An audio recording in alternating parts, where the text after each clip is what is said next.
everybody. I'm so excited with the launch of the Scratch 3.0.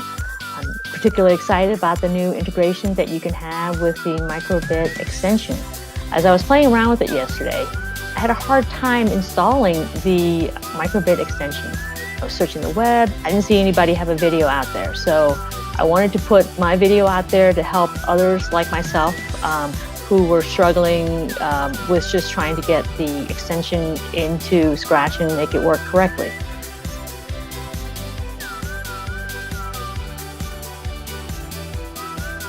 Scratch link according to this tutorial, right? So you click direct download. You click it and then it goes into here. The first thing is called its Windows zip. What you need to do is extract it. So the easiest way to extract it is to right click. Since I've already extracted, you don't see this, but it should say extract all. Once you've extracted it, it gets in this thing called Windows, okay? Double click that and it looks like this.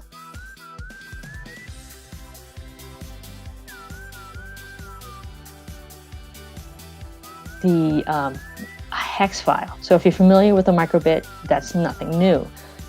So this is how it's going to look here. So open this up and it's called, again, same thing, you have to extract. Scratch.micro:bit.hex.zip. Once you extract it, it looks like this, okay?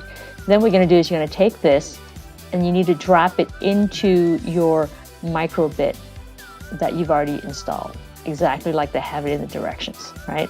So same thing, nothing new. If you're familiar with the micro:bit, you take this and then you're going to drag it right onto here. Then it should flash your drive. And that's this process here.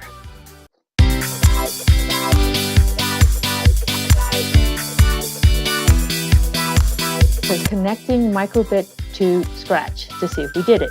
So we're going to go back into the Scratch site, right? You're greeted with the new Scratches here. You're going to hit Start Creating. Have to wait for that to load up.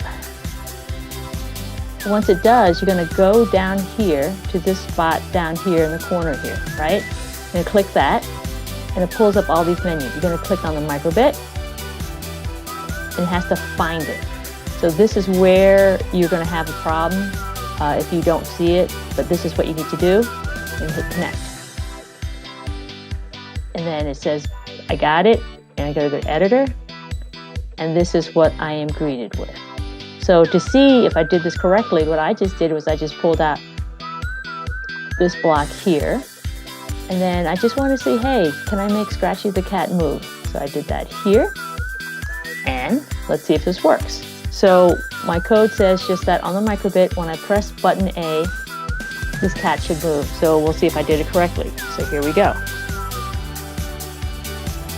And it did.